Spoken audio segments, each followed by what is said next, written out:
with Greg with Vance Levy, and we're going to talk about the news of the week, not recruiting, which would be Coach Richt and his newfound wage raise, along with raises for his coaches. So Vance, what do you think?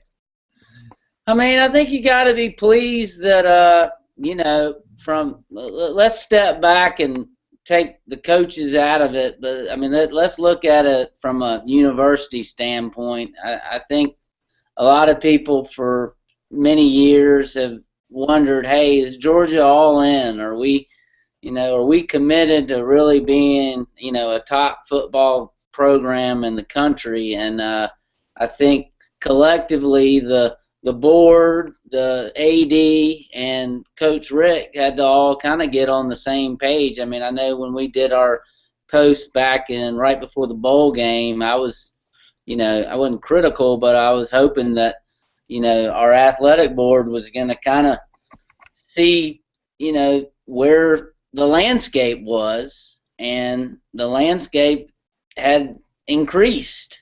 And if we want to be what we want to be, then we needed to get in line with everyone else. So, that alone I'm happy about, because I think it took a collective effort to probably get it done. Yeah, I think you're right. Of course, there are, there's no. My favorite saying is there's no such thing as a free lunch.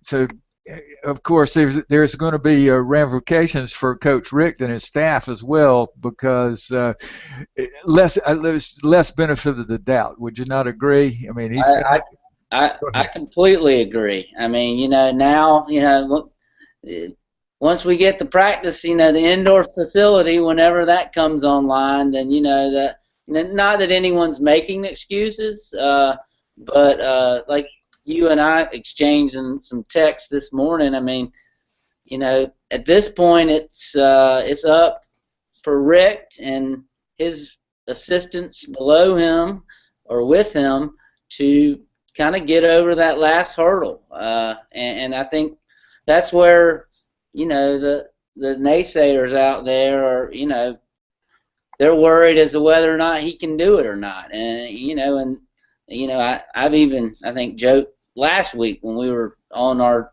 one with Danzler that, it is kind of hard to stomach people getting raises on top of losing to three of your biggest rivals. But, I'm excited.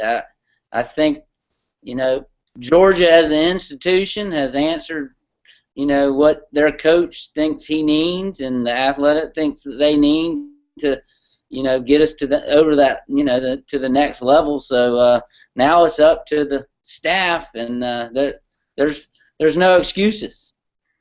Absolutely. They stepped up with the staff as well. Obviously, all of them will get raises, but the most notable ones recently have been the defensive line coach Rocker and the recruiting coordinator McClendon. Rocker's making as much as almost as much as the offensive coordinator was making last year.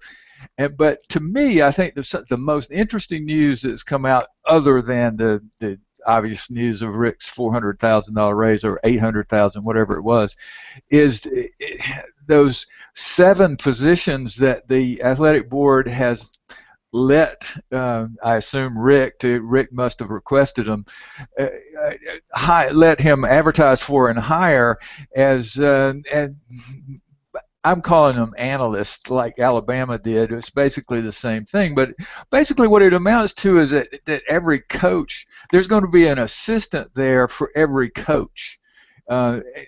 Whether they're recruiting, most of their activities are in recruiting or not. Anyway, 7 people, they're going to pay them something. They're obviously not coaches' salaries, but it's not going to be cheap either to have those people, and I think that's a good sign as well.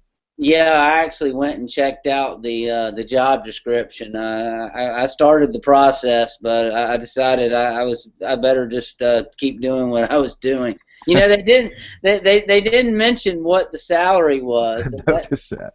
That will be So I was speculating with a guy last night over dinner, and I mean our guess was anywhere from 30 to 50 maybe. I don't know. I'm sure that'll obviously be, available at some point. But yeah, like you said, these those type of coaches, have been a big thing in the NFL forever. Some of the biggest coaches out there, that's essentially where they got their start in the coaching profession. Uh, and essentially, they're there to run analytics and study scenarios. And when you're like a program like ours is that where we've been so, you know, above average and wanting to get to that next level. I mean, it certainly is going to help. And there again, the just one more thing that the administration has provided for that coaching staff, and with that comes some expectations. Yeah. Well, those expectations are already there with the fan base. I can assure you that, as you well know. So we'll see. I'm pretty excited about it, though. The new offensive staff. My particular interest is the offensive line, and Sale seems to be doing a good job. He's put a bunch of offers out comparatively for the slots that we have left in 2015, and of course, if he continues to put those kind of offers and those numbers out for 2016, I think we'll be in good shape. We'll be in front of a lot of kids anyway. And that's where you have to start. So. Well, and I mean, let's just look at last year it was shakeups on the defensive side of the ball. I think we would all agree that that's definitely trending in the right direction. Absolutely. I sent you something earlier that I'm working on to post in the next few days, and it's what I wrote about was the balance and that. But to me, there's our offense has been good, but I still think there's a little bit of mentality that we can gain, and I'm hoping that Schottenheimer is going to bring the just having someone new and once again trying to get us to that next step.